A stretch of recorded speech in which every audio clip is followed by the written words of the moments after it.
Well, welcome, Courtney. Thank you so much, Vincent, for having me here today. Yeah, I'm glad to have this conversation, especially in the historic Galesville Community Center here. Yes, I'm really excited to have it here. I purposely wanted to have it here for a reason to let folks know about the Galesville Historical Community Center and also what Miss Gertrude's been working on for most of her life as well. Absolutely. Your campaign slogan is "Your Legacy Matters," and this place is booming with legacy.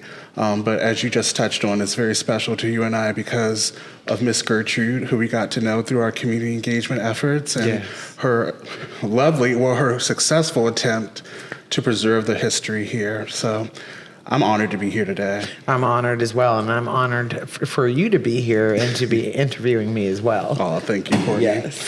So we'll get into a little bit of our history, how we know each other, walk through some of your early life, but I really wanted to take this opportunity so people can get to know you better. Excuse me, a little tongue-tied this morning. I didn't have enough coffee. Exactly. I had too much. All right. So, Courtney, can you tell us a little bit about your upbringing in Anne Arundel, specifically coming from southern Anne Arundel County? So yes, thank you for asking that. I grew up in southern Anne Arundel County, specifically on Deal Churchton Road, in the 80s and 90s. It was a very interesting childhood. I didn't realize that until I became an adult, but we grew up in the country. My family had a very small farm. I mean, it's a livable family farm. We had goats, chickens, pigs, horses, and all of that. I grew up in agriculture, not realizing that's what I was doing, and went to all the local schools around here as well. Which schools? I went to Shadyside Elementary, Southern Middle School, and Southern High School. Go Bulldogs! I knew that was coming. Yeah, you knew that was coming. Class of 1995. Yes. But it was very interesting growing up around here culturally, just to see the diversity or the lack of diversity in some of the areas as well. Yeah. So, what about your upbringing kind of inspired you to want to be in public service? Oh gosh, I would say, at the time, not knowing, watching my mother, even watching my brother do things in the community, and my mother was an activist, and I just did not realize that when I was a young child, and seeing her fight, help start the Southern Chamber, the business chamber. She helped start that, always in the community rallying for things, even at my school fighting for a better education for me, constantly not trying for the education system and other systems to put me in a box. So my mother constantly fought against that, especially being in a biracial family in the 80s and 90s in southern Anne Arundel County. That really also had an effect on my childhood as well. Yeah, I know you attribute a lot of your fierceness to your mother. Yes. Were there any other, I'm sure she was a hero to you. Mm-hmm. Were there any other heroes that you observed, especially while you were young or as you were growing up? Well, yes, and thank you for asking that. I would have to say that also, and I hate to keep it in the family, but it was also my brother. I was very close to my brother. My brother was 3 years older than me. My brother kind of taught me the humanity side of service. I remember one of the first books I read was The Diary of Anne Frank because of my brother. In the third or fourth grade, I didn't realize that humanity could be that way. Yeah. And he kind of opened up my eyes to, we can't ever let this happen. So educate yourself about it and see how you can speak up. And I just remember reading that book and saying, how can I help even at that early age? Courtney, you also lost your mother and your brother. Yes. And you're saying that they were your heroes. How did that impact you? Well, that impacted me a lot, if I'm being transparent, to lose your mother and brother and also grandmother in a span of 10 years. You go through a span of grief while trying to get through life, but also I had to raise my family. I was going to school. I was working full time. I had to make sure that mentally I was always doing things to just help me through the process. other people that cared about me surrounded themselves. And I really believe in, some family sometimes is not blood. That's when, my good friends and people that really love me came to my aid. And all of those experiences really shaped me who I am today, to be quite honest, and the compassion and empathy that I have for people. Yeah. And I know that pain never truly leaves you. No. You just learn to kind of move on with it. But I see you doing excellent work every day in honor of those you lost. So I want to commend you for that. Thank you so much. Absolutely. Thank you. I just want to make them proud. Yeah. Yes. So transitioning a little bit, obviously public service and kind of, I don't want to say paying your debt, but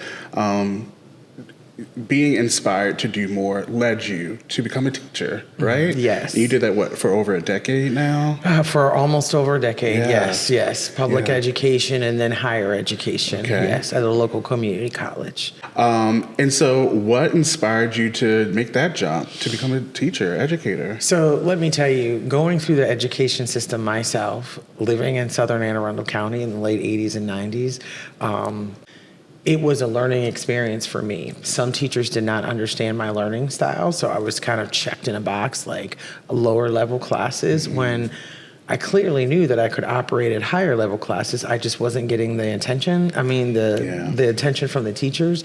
So again, my mother advocated for me, and going through elementary school, going through middle school, going through high school. When I got to high school and came to graduation, I was told, you're going to be a great grocery store worker. Just keep at it. No one ever directed me through college, to college, or any type of trades or anything like that. I had to learn all of that on my own. 6 years after high school, I finally went back to school, went through that process. I went back to school to become a better secretary, if I'm being quite honest. And I had a professor get a hold of me and change my life. And when I went through that experience, I said, if I went through this experience, there has got to be other people that went through the same. So I wanted to make sure that I gave back. I wanted to reach the kids that were like me, that I knew that they just needed a little bit of attention to push themselves forward. And I wanted to make them successful. Yeah. So I entered public education. Everybody doesn't find their niche right away. Love the public education system, but somehow I knew that wasn't quite right for me. But when I entered higher education, this is where it really changed me, and I even learned more through teaching public speaking, workforce development, and even English as a second language. It truly developed who I am. Yeah. When I hear you speak, I often hear you talk about how being in the classroom, being an educator, translates to public service. And right now you even work for an educator who is a public servant, right? Yes. So what are some ways those competencies that you learned in the classroom translate to being a public servant?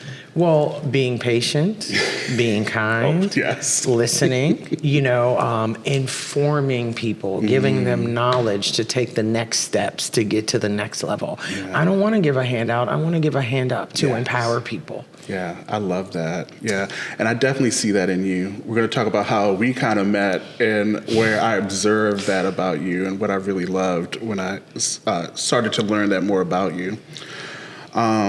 Transitioning to when I met you, right? You were running for delegate in District 30B. Yes, Southern Anne Arundel County. Southern Anne Arundel County. So again, we're watching you kind of see yourself mold and to see how you see yourself as a public servant, right?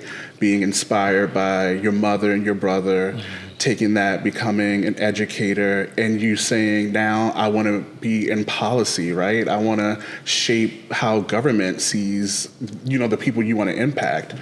How'd you make that decision? So, it wasn't overnight, I'm going to tell you that.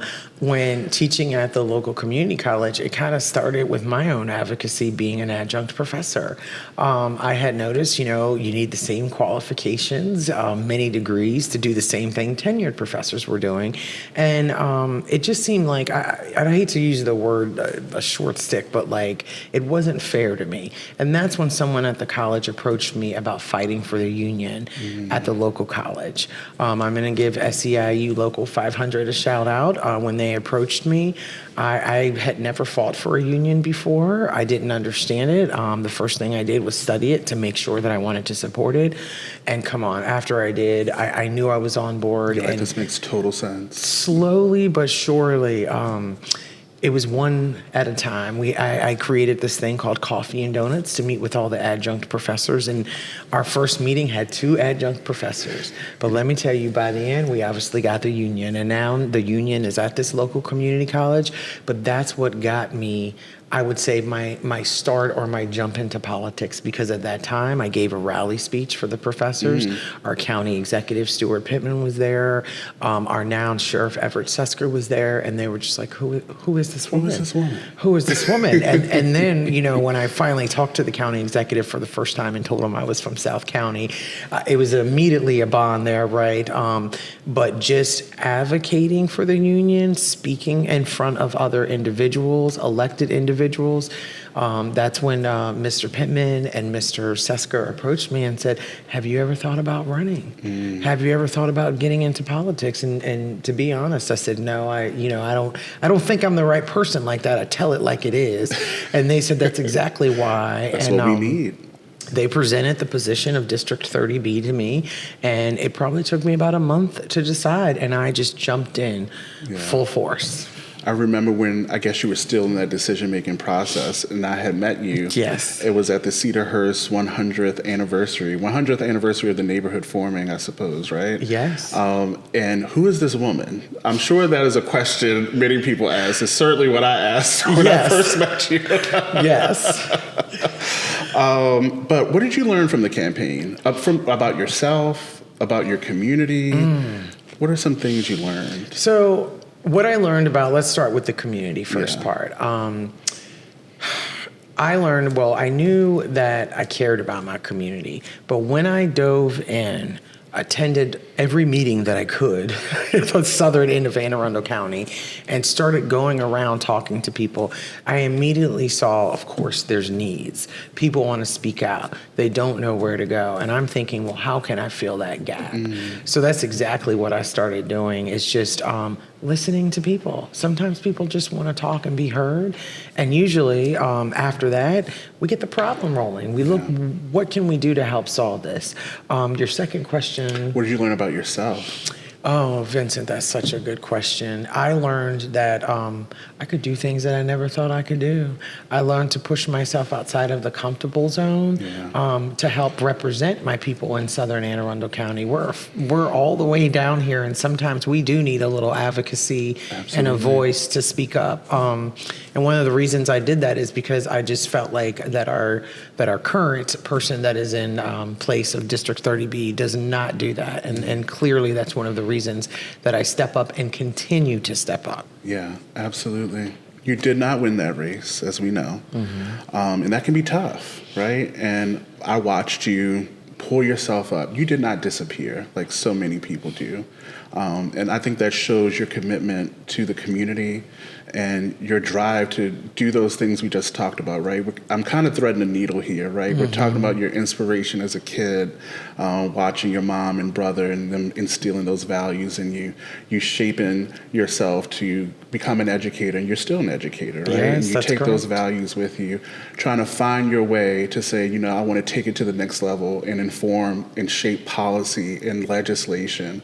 And even though you were not successful that time, you said, I still want to be in it. That's correct. How did you pull yourself up? What made you pull yourself up? Well, even though I didn't win that race, I always say when one door closes, many other doors open.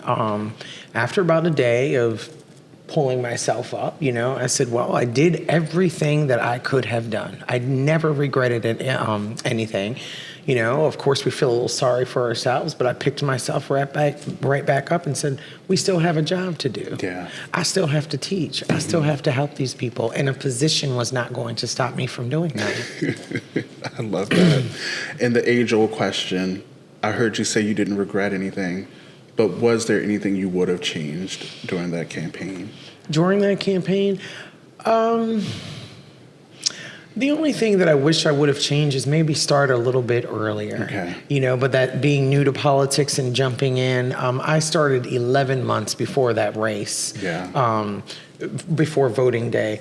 If I could go back, I probably would have started a little bit earlier. But again, that's part of the journey as well, right? Absolutely. Like looking back, what could I have done? What can I do? But other than that, I am proud of that campaign, to be quite honest. Almost 10,000 people voted for me down here. I can't even go to the grocery store and get an orange without being in there for 40 minutes. So I'm proud of that campaign. Yeah. Name recognition. It really helped me down here in South County and the entire county, to be quite Absolutely. honest. Yeah, I think you were part of a movement that re-energized, particularly the Southern Anne Arundel County Democrats, and we're still seeing how that's happening today, right? Yes. You're leading the, SoCo, I call it the SoCo Dem Club. Yes, the South Yeah. County Democratic Club. Yes. I am the president. We, and with my other board members, have done a lot of work to get this club changed around. I say we are Do Something Democrats. Yeah. We're going to be in rallies. We're going to be door knocking, talking to other individuals, getting club memberships up, engaging in the community. And we actually, the South County Democratic Club, held the first county executive forum in Anne Arundel County, and that's not something easy to put on. No. But I was proud to bring all the candidates down here so folks can know who the information about them and why they should vote for them. And I think it went pretty successful. So I was there. I would say it was successful. Thank you. And I think it's important for people to know that South County votes matter as well. Absolutely. So, yes. So again, transitioning, you lost the race, but I was so impressed watching you throughout that. And I myself, we were all going through a bit of a transition. The county executive won his reelection, and so there was a lot of shifts in the office. I became director of community engagement constituent services. So I had to think about, who do I want on my team as people were transitioning out? And I couldn't think of anyone other than you to take my position in covering South County, because as community engagement officer, I covered South County, and I was like, would it make sense for anyone else to do this? Absolutely not. And I know the county executive agreed wholeheartedly. So we brought you onto the team. yes, you did. Yes, you did. And I got to know the wonderful Vincent Moulden. Yes, yes. It was a beautiful experience. I enjoyed working with you. You came in with so much raw talent, but we definitely had to shape it a little bit, right? Oh, yeah. Again, growing, learning, right? Yeah. So what did the role teach you about connecting with residents? Oh, well, definitely the professionalism side. I would have to say, because of a good leader, good managers around me, how to just to add that professionalism component to it, getting more in the community. What are different ideals? What are different ways? And different communities, communities that I always wouldn't be comfortable in. Yeah. And actually, that position gave me more confidence to be in communities that don't exactly look like me, but still represent, still give the information, and still keeping it real while I do that. Absolutely. What did it teach you about connecting inside of government, right? Oh, yes. Yeah, because that was different for you. That was different for me. I had to learn there's layers upon layers, right, in county government, and just getting in that position first, it felt like I was hooked up to a fire hydrant of information. And I just took it all in for 6 months, right? That's the educator part of me. Yeah. I'm just going to absorb. Now that I have all this information, what can I do with it? And when I learned how the different departments, agencies, nonprofits, volunteers, all those different things worked, now I was like, how can I bring them together to help my community? And that's exactly what I did, working with the Department of Public Works, working with nonprofits, working with churches to make our communities better. Absolutely. You did a fine job. Thank you. Yes. Thank you. And what I always love to tell our community engagement officers when they first start is, you're going to come in feeling super passionate about the community. Yes. You're going to feel like everything they say is right and we need to just get it done. But you also learn to gain a lot of respect for our public service people, right? Yes. We have the best in the business. I will go toe-to-toe with anyone who disagrees. And you find that everyone really does want to serve the community, right? They do, and so yes. we all have to find a way, and our office in particular tries to find a way to bridge the gap between the community and the government. So you learn a lot. You do. Yeah. are there any particular constituent services or community engagement stories that stick out to you that you can share on mic? Good ones that I can share on a mic. Well, I will tell you, being in the community and going around and seeing the different needs. I know as you would say, I start to geek out a little bit because I'm like, ooh, there's a problem. I can help this. And like, it's anything from solving stormwater management problems to like plethora of trash just everywhere. Yeah. So that's one thing that I noticed in this county, and Annapolis, South County, Severna Park, trash is a problem. And you know where I'm going with this. A lot of people call in the county about it, you know, and one thing that I did with the county, with a nonprofit, with volunteers in a church is to address this problem. So I had spearheaded a team up with all these different individuals from the county, nonprofits, and as of right now, I believe the number is 1.7 tons of trash in Anne Arundel County that we have cleaned up. Yeah. And let me tell you, it's not always easy spearheading something that big, Absolutely. You know. So bringing all those folks together to help the community, that's my dish. That's where Vincent says where I geek out. It makes me happy. It's a lot of hard work, but when you see people out there that are actually from the community, it just makes me smile. It's like, I've done my job. Let's keep this going. And that's trash not going into our bay, not impacting our health. And as director, I can take credit for it. Yes, you sure can. I'm going to give you that. And I'm glad that you addressed that because the trash is being cleaned out of the Chesapeake watershed areas. So this is definitely preventing trash going into the Chesapeake Bay, 1.7 tons of it. And remember, I'm from South County. I live 1 block from the water. People don't understand water quality is everything, especially in South County. Absolutely. Especially everywhere. But Absolutely. So transitioning again, I'm loving the journey, right? You worked in the executive branch and then you left us. I was very sad, but I knew you had to continue on your journey and you went over to the legislative branch. Yes. So what are some differences you're noticing between working at the executive branch and the legislative branch? Good question. What I like about the legislative branch is, you know, they actually create legislation. We still deal with constituents and some things like I see you at some events, obviously, but I have my hands a little more into creating and writing legislation, going over legislation, and really, really seeing how this affects residents of Anne Arundel County. At our last meeting, I mean, there was 2 busloads of people that showed up to testify. So seeing the full circle from the executive branch to the legislative branch is really interesting. I see how it all ties together. Yeah. But having another skill of helping to create and edit legislation, it's everything. Some legislation can be absolutely wonderful, and some affect the community so much that they need to come out on the 2 buses and testify, which I'm still for because the community and their voices matter. What I love about people who kind of get their government experience by coming into constituent services, community engagement, is that carries with you forever. Absolutely. We know elected officials who started off where we were, and you can see they always have that heart with them. And I know you will carry that with you, which is why I will always support you. Oh, thank you so much. Thank you. Absolutely. So kind of again, right? You have conquered being an educator. Right? Your students love you. I had the opportunity to come on as like a guest speaker for one of Courtney's courses.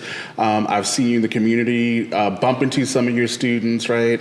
You came to the executive branch. And by the way, community engagement officers come in with the full expectation that they will be out 2 to 3 evenings, and Courtney would be out like all the time. Yes, you would actually get upset because I was out about 6 days a week. It would be so much. I'm like, Courtney, you're doing too much. Yes. So you conquered that, right? And you did the work in the executive branch. You're doing well in the legislative branch. I'm hearing great things about you there, right? Now you're kind of trying to transition into the quasi-judicial, right? You're going to conquer all the branches of government. That's correct. That's correct. So, you know, most people don't even think about the Register of Wills, and that's the position you're running for, right? Yes. Until it's time for them to think about it. Correct. What inspired you to run for this position? So, Vincent, you know, Going back and looking at my journey, of course, I told you the journey of me losing my mother and grandmother and brother. And let me tell you, when you lose 3 people in 10 years, as I said, you go through some things. Yeah. And the Register of Wills was one of those things. Probate court was one of those things. Legal guardianship was one of those things. My brother was 32 years old when he died with 3 children. We were in court for 7 years battling that. The system's not always easy. It was cold. Sometimes people don't see that you're still grieving while fighting, you know? So that process leading me up to today, when, to be quite honest, when I am obviously I'm in the Maryland Democratic Party, and when I see a lot of mishaps that have happened in the Register of Wills office, it's time for new leadership. It's time for a higher ethical standard. And then I had 2 leaders in our Democratic Party say to me, we would like for you to step up into this position. I would, you know, and once I learned what the position was and my experience and what I can bring to it, besides the legislative, executive branch, my leadership, my teaching, I knew it was time for me to step up. And after thinking about the position, after talking to many officials and getting advice, then I stepped into that position and knew that this is what I was going to do.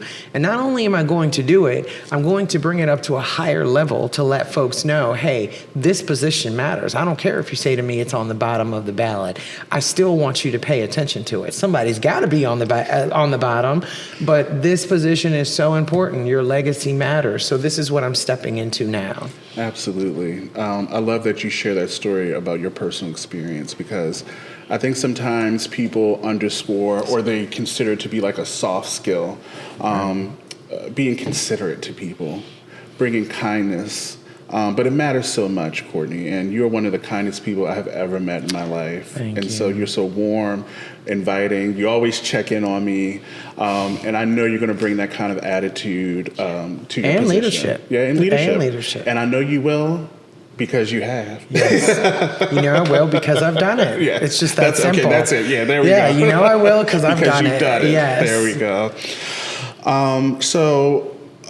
How do you see, or how do you hope to make the office more accessible, right? I mean, I know there's a lot of conversation about whether the office has community engagement or not, but the truth of the matter is we do hear people complain about the accessibility of the office, being able to get into the office, getting called back from people.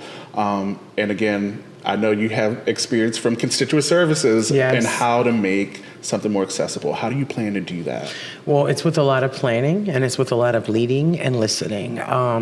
First of all, you need to have hours that are accessible to the working class. Having an office close between 3:30 and 4:30, yes, there are typical offices that do that, but if we could just extend that even by half an hour or an hour to allow people to come in before or after work, this could really change things as well.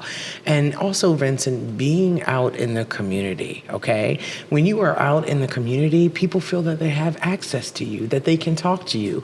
We are going to, when I am in the next Register of Wills, I'm going to reinstate the community engagement part of the team. So they are in the community so people can see, hey, I can ask the staff a question that leads them to our office. The more research they do on their own, the less time they spend in our office, and it's getting the job done.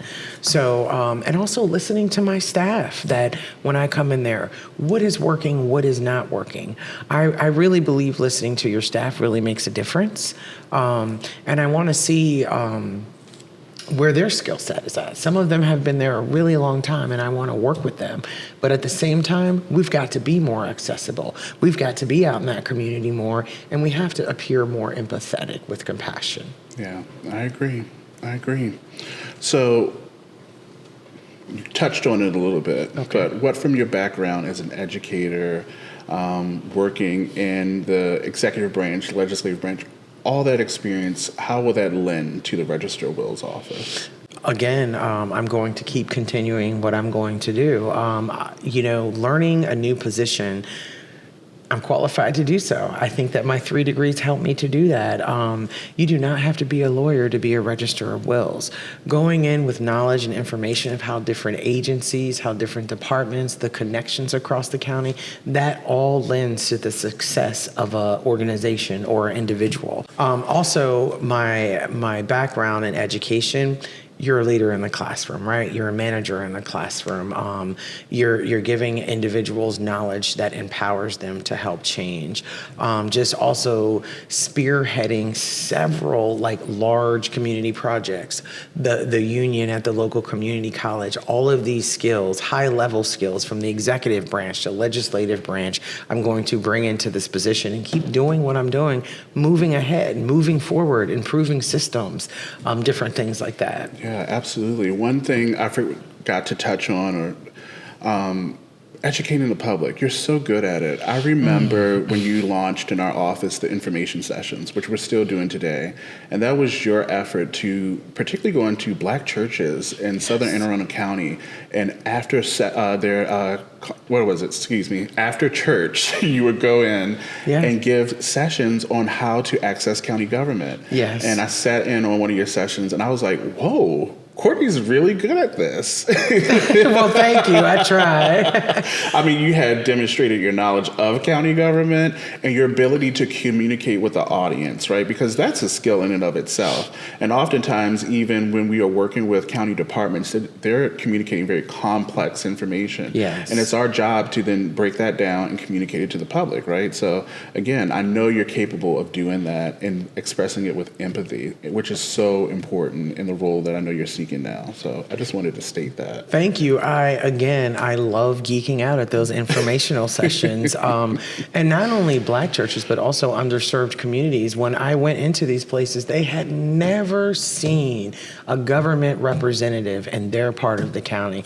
Some of these people have been living there 60-something years and had never heard of any of the resources that were offered in Anne Arundel County. So again, it's about connecting these residents to resources that help them, not give them a handout, but help them in a way that it can be life-changing. Yeah, absolutely. So Courtney, we touched on a lot. Mm-hmm. Yes. You do a lot. You're known as a hard worker. Literally anyone I talk to about you, they're like, oh, that woman works so hard. How do you balance your personal life? Well, with Google scheduling, that really, really helps.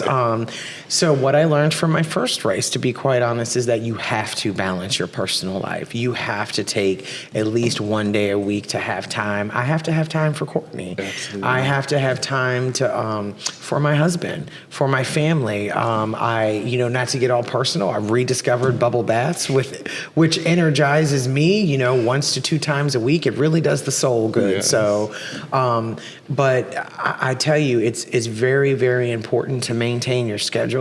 You have to think about your health. You have to think about exercising, all these important things. And sometimes you have to say no. You just cannot be everywhere all the time. That's one thing that I struggle with as a candidate. I'm like, man, I went to 7 places today, but I couldn't make it to that. It's just because I care so much about my community, and I just want them to know that I'm trying so hard. And if I will work this hard for free, that being said, can you imagine how hard I would work for you? Position, yeah. Yes. I remember when you launched this campaign, and I was trying to think of a thoughtful gift to give you, and I was like, you know what she's going to need? A reminder to relax. Yes. And so I got you that Lush kit. Oh my goodness. Vincent, you really helped me discover Lush. Yeah. I know I'm 25 years behind. I didn't know what it was about. And this is not a commercial for Lush. But because of you, now I spend about $50 a month at the Lush store. But guess what? It brings me great joy when I need it. Good. So, Good. Yes. Awesome. I'm going to leave with this final question to you. When you win, what legacy do you hope to leave at the Register of Wills office? an educational component. I want them to know that their legacy matters. I want people to know that I'm helping to build generational wealth in the middle class, which is especially so important in our economy right now. And I want folks to know that this is something they don't have to think about when tragedy strikes. They need to inform themselves before, and I'm going to help you get there with the right staff, with the right people, with professionalism and dignity and empathy. So I want folks to know that I'm running for this because I want to help Anne Arundel County residents build their legacy. All right. Any final word from you? Vincent, I just really want to thank you for doing this. I really appreciate it. It's always easy to talk to you. And I want to thank the Galesville Memorial Hall for hosting us here today. But I just, I want folks to know it's not always easy to put yourself out there. It's not always easy to campaign 7 days a week and let folks know how much you care about them to the point that you're doing this so that others can be educated about this position and why it's time for a change. Absolutely. Thank you, Courtney. I appreciate you. Thank you so much, Vincent. I appreciate you. Thank you.